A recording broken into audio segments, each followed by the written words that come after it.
Friend, welcome to UKD study. Lucent की जो श्रृंखला स्टार्ट हुई थी उस श्रृंखला को आगे बढ़ाते हुए आज हम बात करेंगे पुराण की।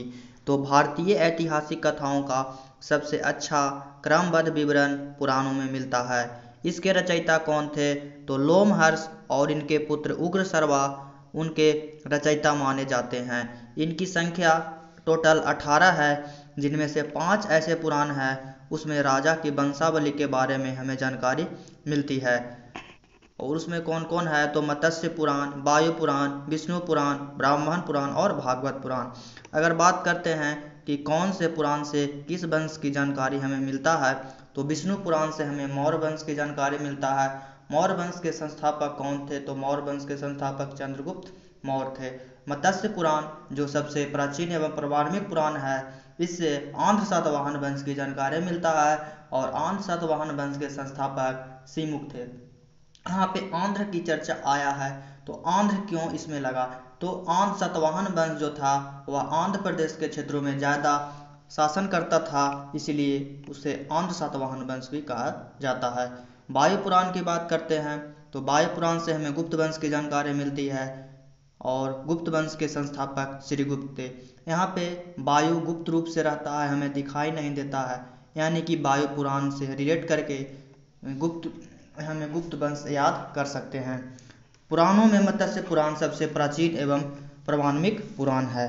अधिकतर पुराण सरल संस्कृत श्लोक में लिखे गए हैं। स्त्रियां तथा शूद्र जिन्हें वेद पढ़ने की अनुमति नहीं थी वह भी पुराण सुन सकते थे। पुराणों का पाठ पुजारी मंदिरों में किया करते थे।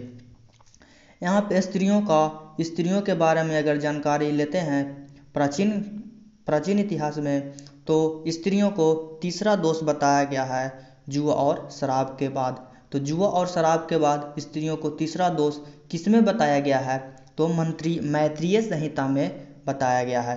इसी तरह से देखेंगे कि किसमें कहा गया है कि स्त्रियां पुरुषों की अर्धांगिनी है। तो शतपथ ब्राह्मण ग्रंथ जो सबसे बड़ा ब्राह्मण ग्रंथ है उसमें बताया गया है स्त्रियों को पुरुष की अर्धांगिनी। सामाजिक एवं सांस्कृतिक दृष्टि से अग्नि पुराण का काफ़ी महत्व है, जिसमें राजतंत्र के साथ साथ कृषि संबंधित विवरण भी दिया गया है।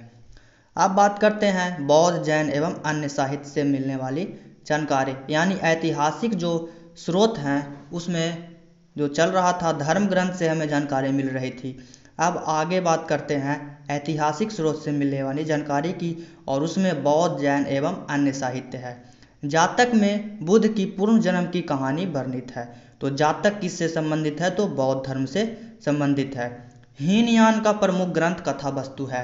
तो कथा वस्तु किसका ग्रंथ है? तो हीनयान का प्रमुख ग्रंथ कथा वस्तु है।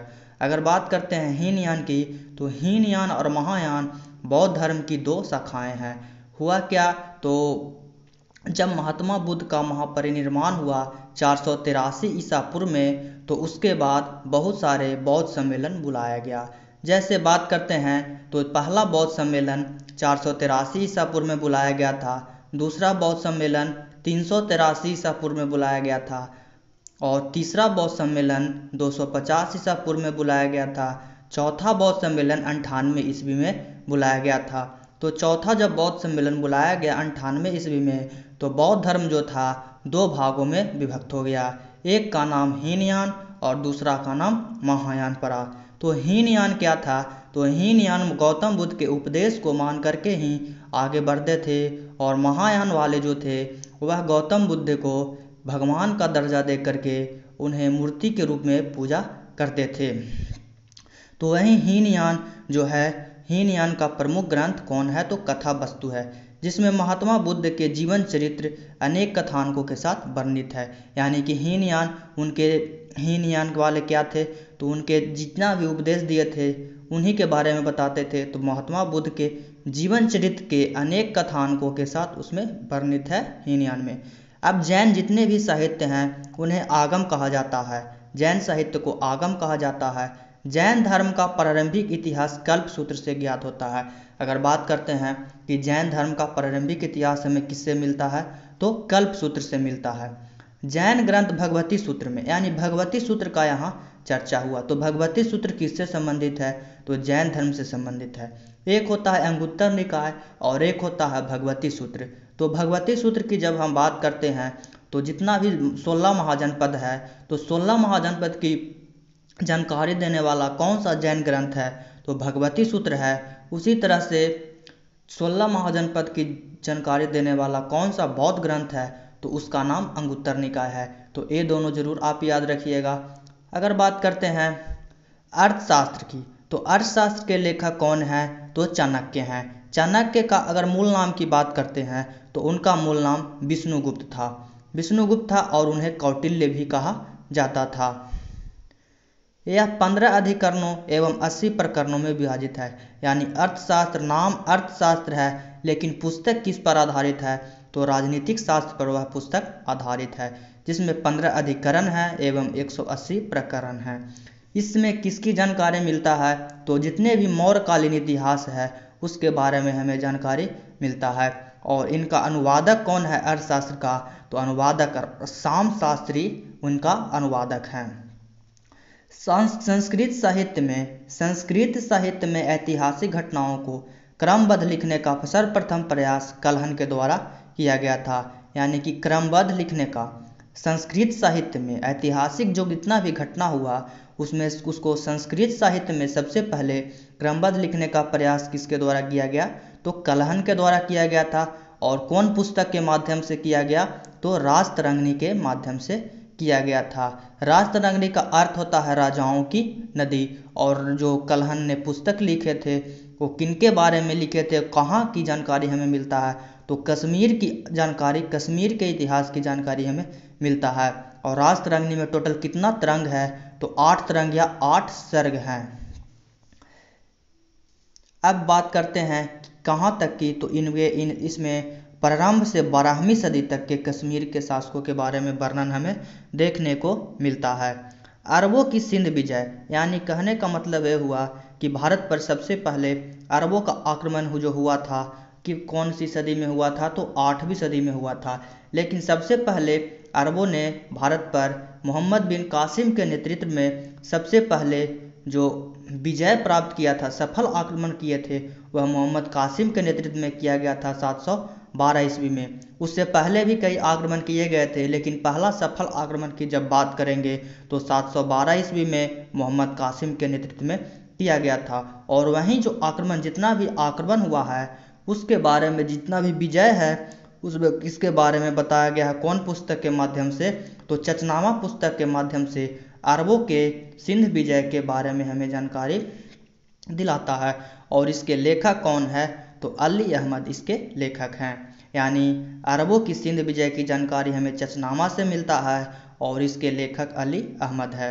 अष्टाध्यायी संस्कृत भाषा व्याकरण की प्रथम पुस्तक है। जैसे हिंदी व्याकरण होता है उसी तरह से संस्कृत भाषा व्याकरण की प्रथम पुस्तक कौन है, तो अष्टाध्यायी है और इसके लेखक पाणिनि है।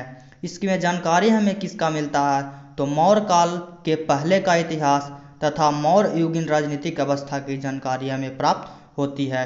अगर लिपि की बात करते हैं, जैसे होता है देवनागरी लिपि, खरोष्ठी लिपि, हिंदी जो लिखा जाता है देवनागरी लिपि में लिखा जाता है, अंग्रेजी लिखा जाता है रोमन लिपि में, उर्दू लिखा जाता है खरोष्ठी लिपि में। तो सबसे पहले लिपि शब्द का प्रयोग किस पुस्तक में मिला है, तो अष्टाध्यायी में मिला है सबसे पहले लिपि शब्द का प्रयोग। और अष्टाध्यायी पुस्तक के लेखक कौन हैं, तो पाणिनि इसके लेखक हैं। अब बात करते हैं कात्यायन की गार्गी संहिता की। तो कात्यायन